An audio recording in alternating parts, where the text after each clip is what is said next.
जय श्री राम। मेरे सभी मित्रों को जय श्री राम, जय श्री बालाजी महाराज, जय माता की। मित्रों, मेरे सभी मित्रों को प्रणाम, जय माता की, जय श्री बालाजी महाराज। क्या आप बहुत ज़्यादा परेशान रहते हैं? बच्चे आपकी बात नहीं मानते हैं, घर में हमेशा क्लेश रहता है, कमाते हैं अच्छा लेकिन घर में बरकत नहीं है। तो आज मैं आपको बता रहा हूँ एक भोग ऐसा, महाकाली कल्याणी का भोग, सात्विक भोग, जिसको कोई भी लगा सकता है। जरूरी नहीं है कि भाई जिसके कुल देवी महाकाली हैं वही भोग लगाएं। देखिए, महाकाली के बारे में लोगों ने ऐसी धारणाएं बना दी हैं और वो उनसे डरते हैं, क्योंकि क्या होता है ना कि ज्यादातर इनको तांत्रिक लोग पूछते हैं, लेकिन ये सब गलत है। महाकाली कल्याणी स्वयं अनगिनत परिवारों की कुल देवी भी हैं। जरूरी नहीं है कि उनको हम वैसा भोग दें, हम उन्हें सात्विक भोग भी देते हैं और सात्विक भोग के द्वारा ही उनकी पूजा भी कर सकते हैं। जितना फल आपको वो तांत्रिकों को गलत भोग देने से देती है, उतना ही फल माँ आपको सात्विक भोग देने से देती है। ये धारणाएं लोगों ने गलत बना दी है और लोग डरने लग गए इससे। तो घबराने की जरूरत नहीं है, डरने की जरूरत नहीं है आपको। आज मैं आपको बताऊंगा वो सात्विक भोग आपको अंग्यारी पर माँ को कैसे देना है, जिससे आपकी समस्त समस्याएं समाप्त हो जाएंगी। लड़ाई झगड़ा, घर का कलेश, बरकत, कार्य न चलना, बच्चे बात न मानना, सभी बातें आपकी इससे दूर हो जाएंगी। बस आपको मेरे द्वारा बताया, जैसे मैं आपको बता रहा हूँ उसी तरीके से माँ कल्याणी काली को आपको भोग देना है माँ को। और भोग भी बहुत सात्विक है, बहुत सुंदर भोग है, जो माँ को बहुत पसंद है, वो आपको देना है। ये भोग है मित्रों आपको, जो कि शनिवार के दिन माता को लगाना है, सुबह के समय में।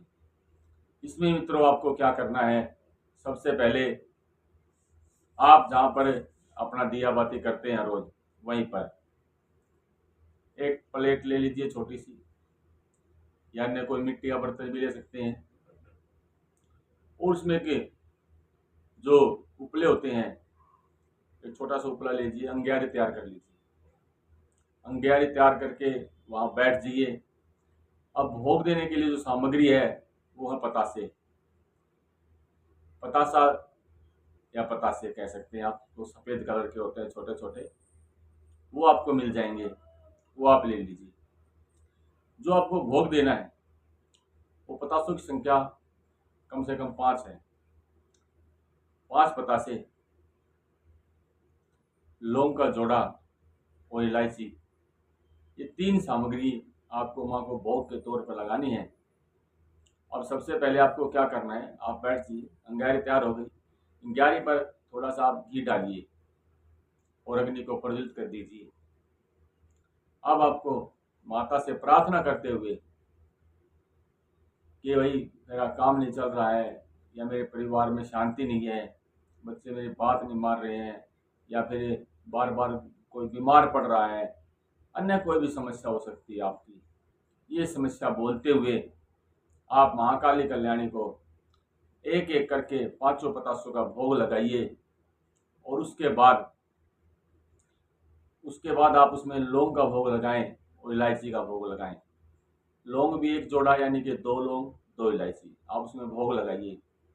भोग लग जाएगा, जब भोग लगेगा तो उस भोग में से धुआं भी निकलता है, क्योंकि पतासे हैं गाय को आपने दिए हैं। अब उस बर्तन को जिसमें आपने भोग दिया है, वहीं बैठे बैठे आपके सारे घर में वो धुआं फैल जाएगा।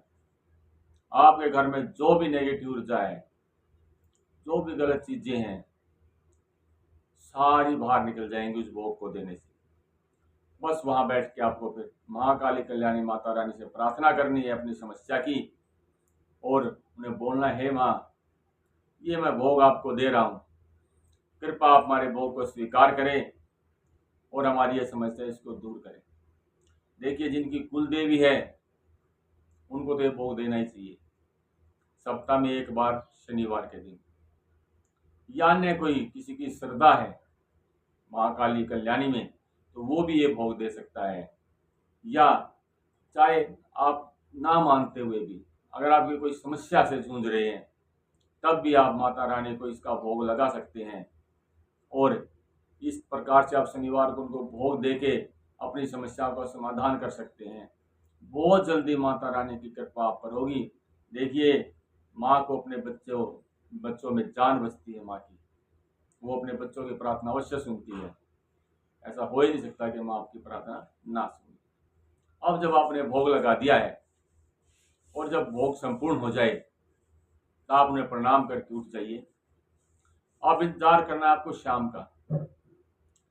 उसी दिन शनिवार को जब शाम हो जाएगी, रात्रि के 9 बजे से पहले पहले, क्योंकि ये सवाल भी उठेगा कि भाई वो भोग दे दिया, उस भोग का हमें क्या करना है। उसी के लिए मैं पहले आपको ये बातें बता रहा हूँ। वो भोग है जो आपको लेना है, उस भोग को लेके जाइए। अगर आपके पास कहीं बहता पानी हो, साफ पानी होना चाहिए, बहता हुआ, कोई नदी, कोई कोई नहर, गंदगी गंदा नहीं, साफ पानी कहीं है, तो आप उसमें उसको जो भोग है उसमें डाल के आ जाइए। अगर ऐसा नहीं है तो उस भोग को आपके घर में गमले हैं यानी किसी पार्क में पेड़ पौधे हैं, आप वहां डाल के आइए। मतलब इस भोग को आपको फेंकना नहीं है, पेड़ों में, नदी में, नालों में नहीं, नहर में आप इस भोग को डाल के आना है और डाल के आ जाइए। इस भोग को हमें उसी दिन प्रवाहित करना है। अब ये नहीं है कि भाई आज मैं भोग लगाया है और अगले दिन सुबह जाके मैं इसको डाल के आऊंगा, नहीं। रात्रि 9 बजे से पहले पहले, चाहे आप 4 बजे जाएं, 5 बजे जाएं, 2 बजे जाएं, 3 बजे जाएं, या भोग जब पूरा हो जाता है 1 घंटे में, 2 घंटे में, वो बिल्कुल ठंडा हो जाएगा यानी इसकी राख बन जाएगी, आप तब डाल के आए। भोग को आपको उसी दिन शनिवार को ही डाल के आना है। मैं फिर बार बार कह रहा हूँ, कहीं गंदी जगह नहीं डालना है इसको, कहीं पेड़ पौधों में डाल दो या कहीं नहर में डाल दो, कोई नदी में डाल दो, वैसे नहीं डालना है इसको। और इस तरह से आप प्रत्येक शनिवार को माँ को भोग लगाएं। आप कुछ ही दिनों में अपने खुद चमत्कार देखेंगे माँ का, या माँ का आशीर्वाद आपको कितनी जल्दी मिलता है और माँ की कृपा कितनी जल्दी आपके ऊपर होती है। आपकी समस्या का समाधान महाकाली कल्याणी, जगत का कल्याण करने वाली, दुष्टों का संहार करने वाली, भक्तों का कल्याण करने वाली ये माँ आपका भी कल्याण करेगी और आपकी प्रार्थना अवश्य सुनेगी। विशेषकर उनके लिए जो कहीं जा नहीं पाते हैं, किसी कहीं दूर है, किसी भगत के पास, किसी अन्य साधक के पास, तो आप इस प्रयोग को अवश्य करें और आप उसका चमत्कार देखें। खुद ही कहीं जाने की आपको जरूरत ही नहीं पड़ेगी ये भोग देने के बाद। तो इस तरह से आप माँ को भोग दें और उन्हें मनाएं, अपने कार्य पूर्ण कराएं। इसी के साथ मेरे सभी मित्रों को जय माता की, जय श्री राम, जय जय श्री